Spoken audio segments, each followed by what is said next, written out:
Hi guys, welcome back. We're going to be assembling the 4.1.7 Automata box. If you look at the agenda or in the assignment, there's a link for this box for you already, and all we have to do is insert your cams and then assemble them. There's only 2 constraints that we need for the entire thing, but before you can do anything, make sure you make a copy.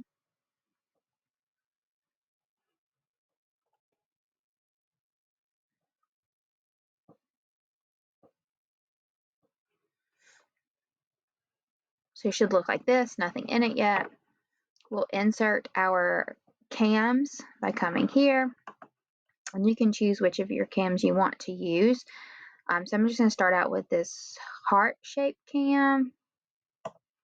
Pop it there. And then I'm going to use, I think, an eccentric cam. And I do want that one in here twice, but I will show you why that's the case here in just a second. Okay, so once you have your cams in there, the placement of them is pretty consistent for all of them, except the offset will be just a little bit different. So first we want to fasten the cam. You're going to zoom in and you want to select the center of the hole that goes through your cam, like that.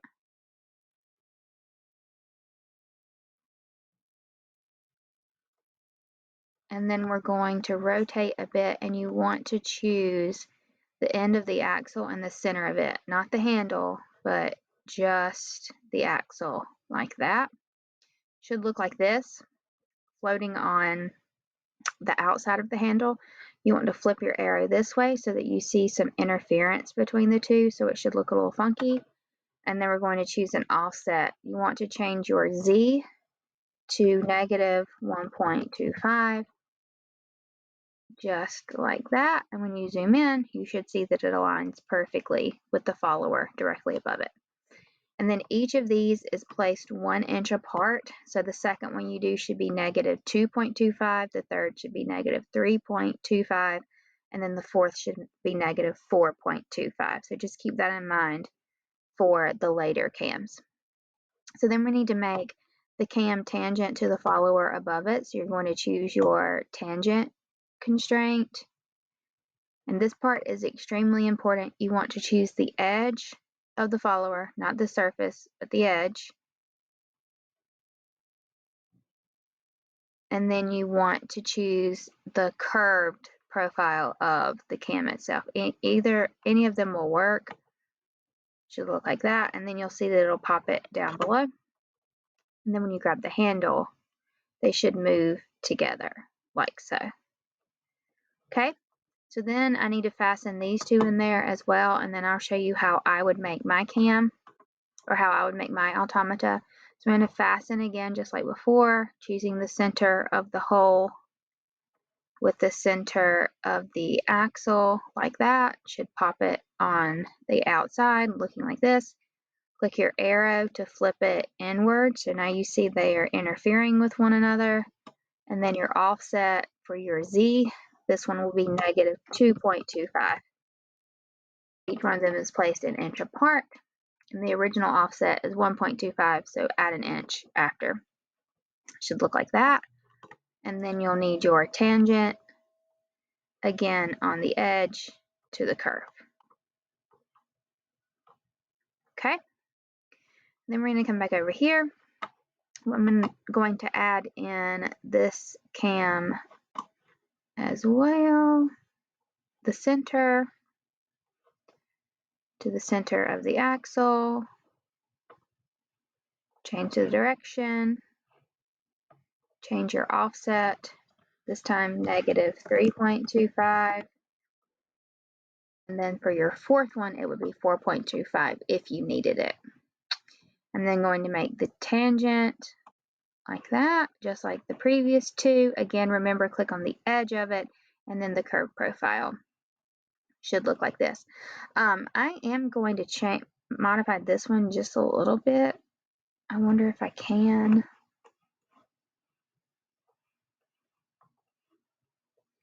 Let's look at the fasten.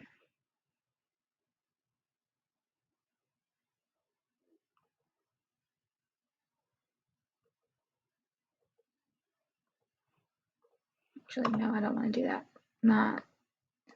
Let's look at this tangent and see.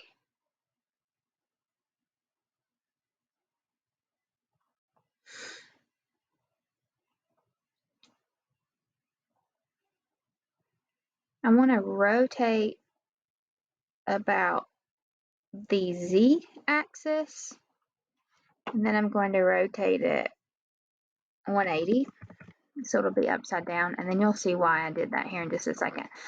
So now you see these are like at complete opposites, which is what I want. If you want to modify yours, just go to your fasten constraint and rotate along the z-axis, and you can change that however you want to, if you even want to change it at all, but I do have a reason for doing that.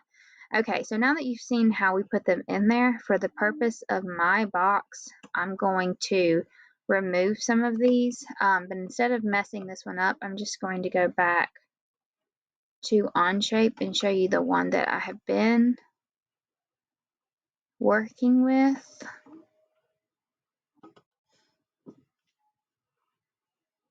Nope, that's the one we were just using, so let's try the other one.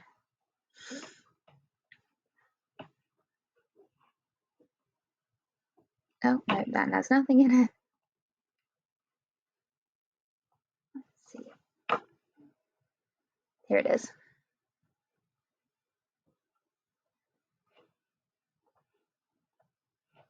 Okay, so looking here, this is pretty much what I was working on as an example, and if you're looking in this direction, you'll see that when you rotate it, the sun and the moon just kind of switch around. But I want it on the other one where I have off or flipped those cams, so they're the same shape cam, they're just going to be working in opposite directions.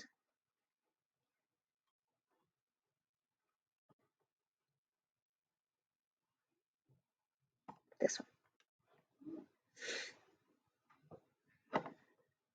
Okay, so basically all I did for the things on top is I came over here and I started a new part studio. And then on this part studio, I created a shape. So for the moon, for example, I just drew a circle that had like a radius or a diameter of like 1. Maybe it actually might have been slightly bigger than that, but that's okay for right now. And then I took an arc and did it like sort of here, made it like that, and then trimmed it off like that. And then I extrude, and I think I did it at like 1/2 of an inch. Honestly, probably a little big. You want it at least, you want it bigger than 0.25, but 0.5 might be a little large. So I'm going to do like 0.35, just so it's still relatively small. But we still have room on the bottom. So now, if you think realistically, attaching things with like fasteners of some sort works much better in real life than it would just like attaching a flat surface to a flat surface, or like this curved surface to something that's flat if you were to just slap a bunch of glue on it. So I'm going to give it somewhere to attach itself. In order to do that, I'm going to need to draw a hole on a curved surface, which you can't do. So I'm going to do a plane and do an offset work plane from this top one, and then just drag it down. I don't really have a specified distance for it at all. I just want to get it as close as I can to the bottom, like that. I mean, that should be more than enough. And then I'll rotate around and create a sketch on that plane that we just drew. Again, we're trying to make it tangent. You can't actually make it tangent, so just do the best you can. And then I'll come around to the bottom and draw on the work plane and then just extrude it up, which I didn't select my work plane. So you want it on this new plane that we just drew, and then come down to the bottom. This button here will project your geometry, so it'll allow you to grab the edges. which is helpful, because then we can come over here and we can draw a circle at like this midpoint and this midpoint, like that, and then you can make it have a diameter of 0.25, like that. But it doesn't really have to be perfect. We'll extrude it. It's the 0.25 that's important, because that will fit perfectly on the little following rods. So we want to remove it. You definitely don't want it to go too far. You just need enough to attach it. Like that is probably plenty.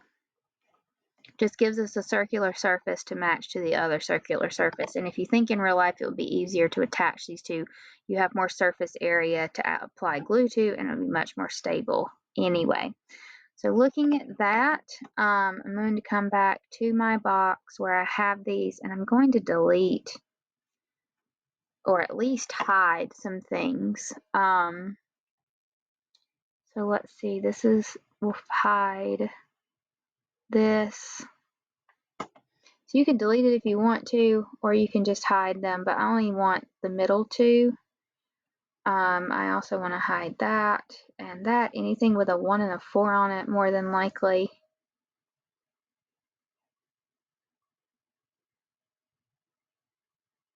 And we don't need to keep all that stuff. And then I'm also going to hide the roller for 4 and the roller for 1. And all of this stuff you don't need. I'll make it a little bit more visually friendly, like that. So now all you have are your followers sticking out of the top, nothing on the back. So I'm going to attach that sun and moon on here by inserting. I'm going to choose from the other documents so that I can just use the ones that I recently used.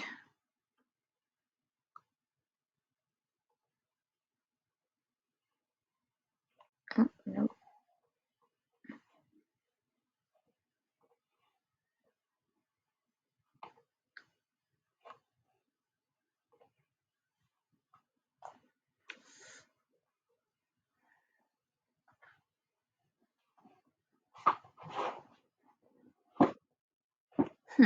Okay, so for my current document, I'm just going to use my moon. I may place my moon on here twice just so you can kind of see.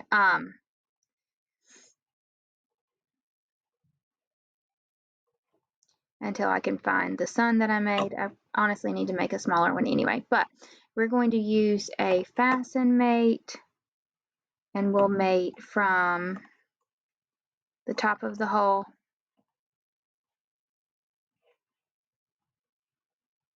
to the top here. And I did want them facing this direction, but you can always rotate them like this if you wanted to. So I could have one facing one direction, one facing another. And then we'll fasten again, and we'll fasten this to here, like that.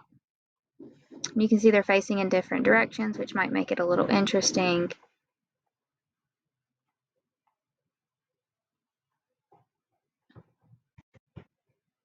So in theory, this is really what I would want to happen, except one of them would be a sun and one would be a moon.